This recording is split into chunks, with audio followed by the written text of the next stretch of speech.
podáis estar firmes contra las acechanzas del diablo, porque no tenemos lucha contra sangre y carne, sino contra principados, contra potestades, contra los gobernadores de las tinieblas de este mundo, contra huestes espirituales de maldad en las regiones celestes.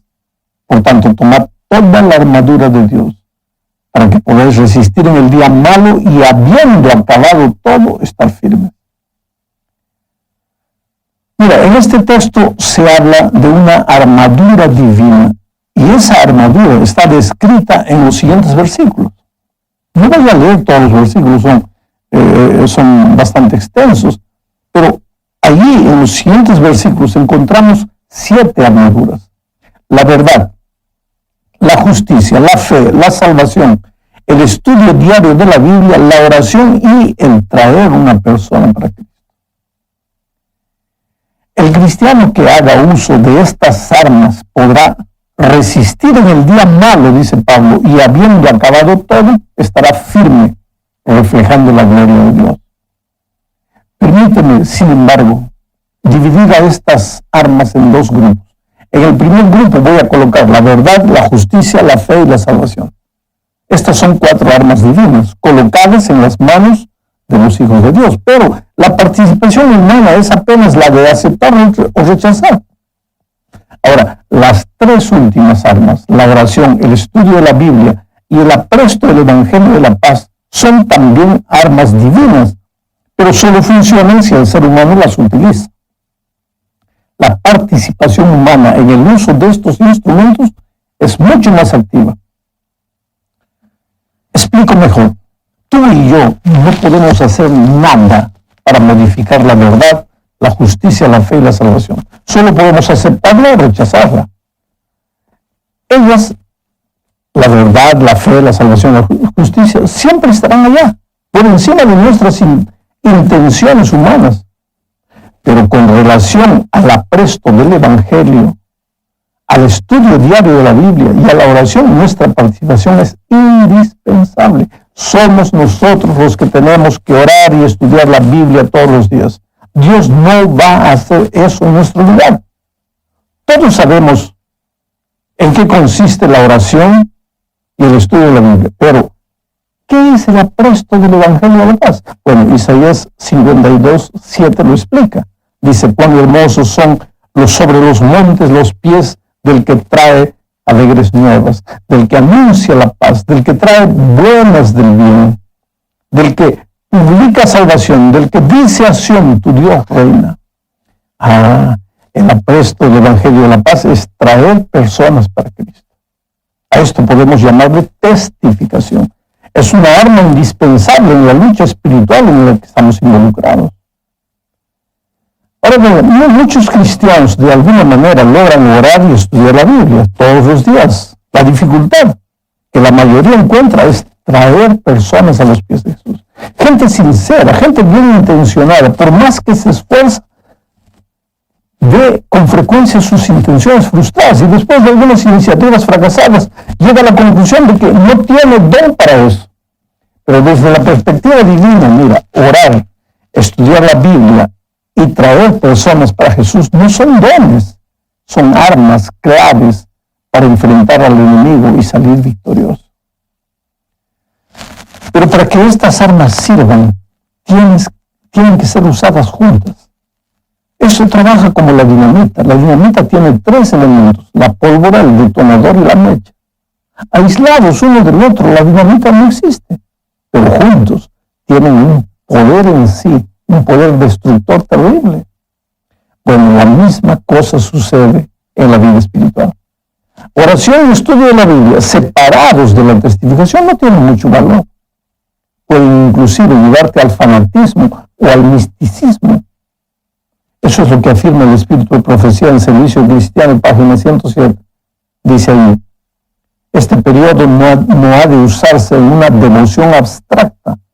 El esperar, velar y ejercer un trabajo vigilante han de combinarse. ¿A qué le llama la sierva del Señor devoción abstracta? Al estudio de la Biblia y a la oración, separados del trabajo de buscar personas para Jesús. Pero si incluyes a como parte de tu armadura, la testificación, ahí estarás en condiciones de enfrentar a las fuerzas del enemigo de manera victoriosa. Bueno, querido, en la segunda parte de este estudio veremos la relación entre la verdad y la justicia. Ambas, verdad y justicia, provienen de Dios. Recuerda que aunque son armas que el cristiano debe usar, no son armas humanas, vienen de Dios.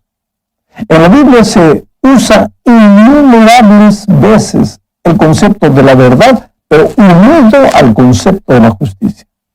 No puede haber separación entre la verdad y la justicia. Por ejemplo, nadie puede decir, voy a hacer esto porque es justo, aunque no esté de acuerdo con la palabra de Dios. Hombre, hacer eso sería una insensatez. Cuando Pablo dijo, estad pues firmes, ceñida vuestra cintura con la verdad, vestidos con la coraza de justicia, tenía en cuenta que la justicia tiene implicaciones morales y está relacionada con la verdad, o sea, con lo que es correcto.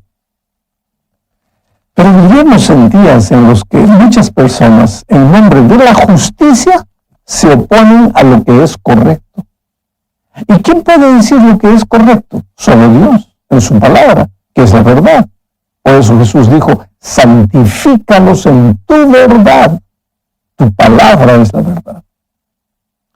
¿Pero qué tiene que ver todo esto a la luz del conflicto entre Cristo y Satanás? Siempre, querido, cuando una persona coloca a la justicia contra la verdad, se quita una armadura protectora y se coloca en lugar de una víctima fácil, indefensa del enemigo. Por lo tanto, tienes que echar mano del arma de la verdad y al mismo tiempo del arma de la justicia. No las puedes separar. En la tercera parte de este estudio hablaremos de los versículos 15 y 16 de Efesios 6. Efesios 6, 15 y 16. Y calzados los pies con el celo por anunciar el Evangelio de la paz. Esta versión me parece adecuada. Otras versiones usan las palabras fundamento o preparación en lugar de celo. Hay otras que usan la palabra apresto. En mi versión dice el celo por anunciar el Evangelio de la paz. En el griego la palabra es etoimasia, celo, que literalmente significa equipo, o puede ser traducida también como fundamento.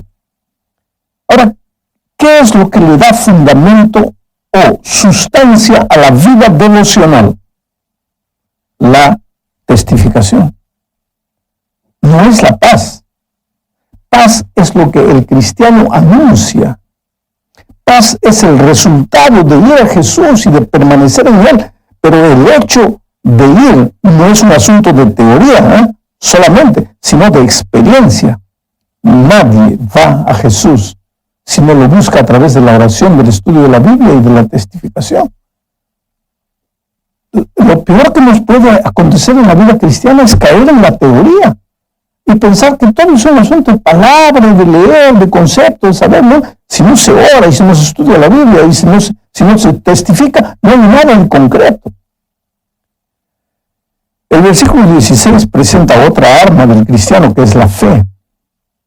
Ahora, el ser humano no produce fe. Fe es un don que Dios da a los que lo buscan. Pablo afirma que la fe es por el oír y el oír por la palabra de Dios. Por lo tanto, la fe es el resultado natural del compañerismo y de la comunión del cristiano con Jesús.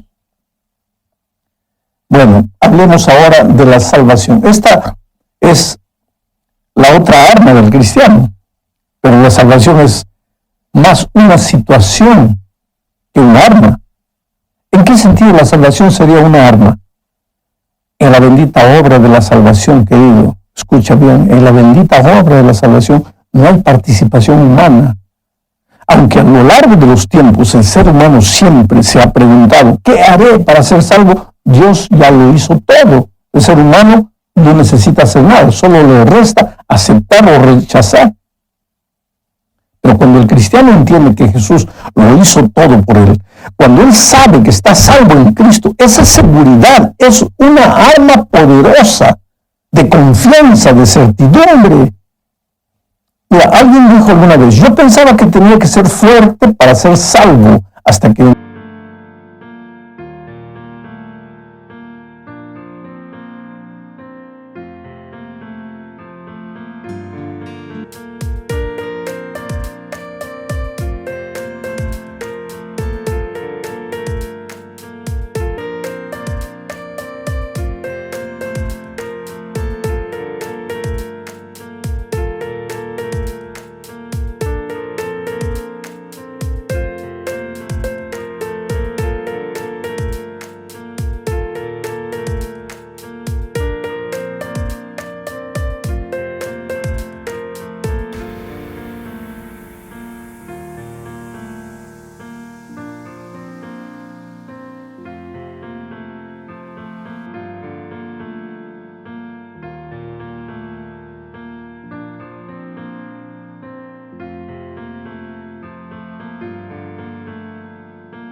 entendí que primero tenía que ser salvo para después ser fuerte.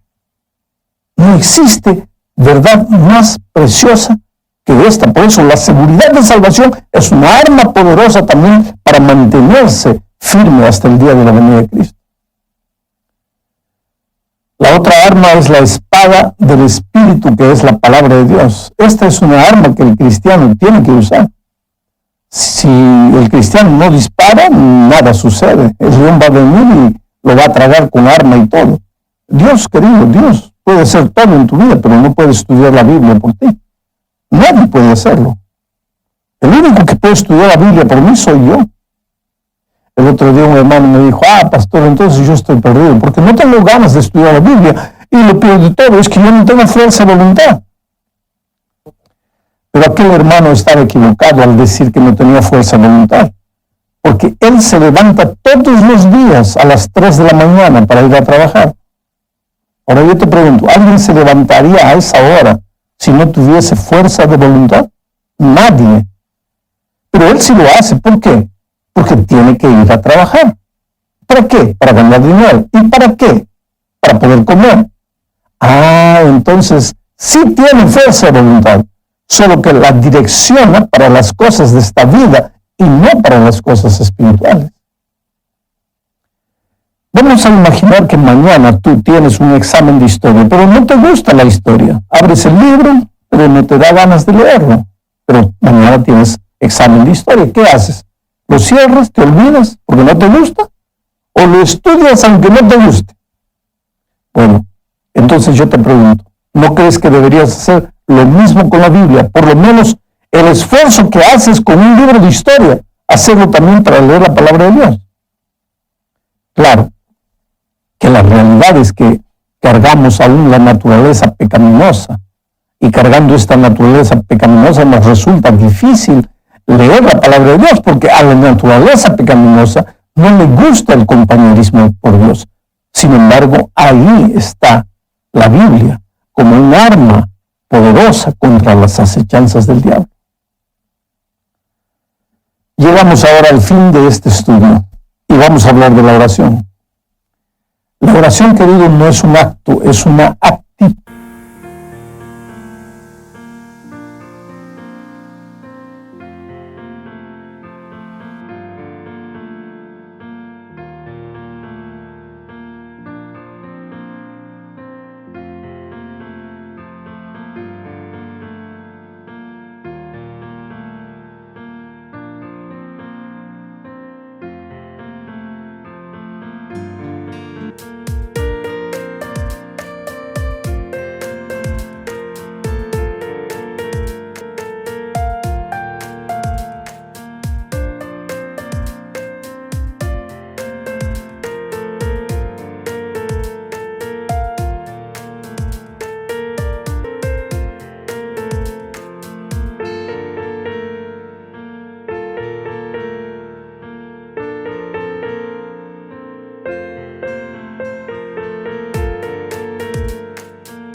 quietud.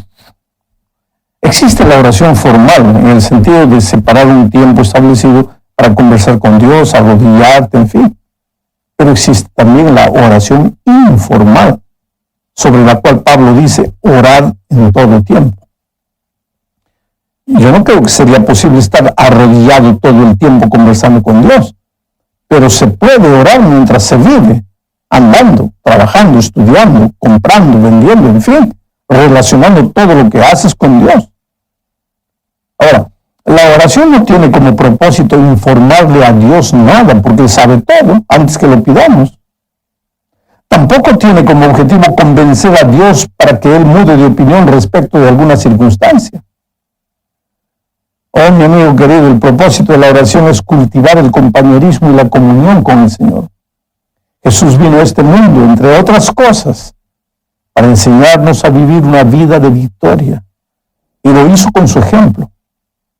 Cuando la tarde llegaba y el sol se ocultaba, a veces Él ya estaba en el monte orando. Y cuando el sol del nuevo día salía, continuaba de rodillas conversando con su Padre. Y después descendía del valle al sufrimiento, de la montaña al sufrimiento humano. Y las fuerzas del mal temblaban delante de su presencia. Un endemoniado gritó un día, ¿qué tienes conmigo, Señor, hijo de la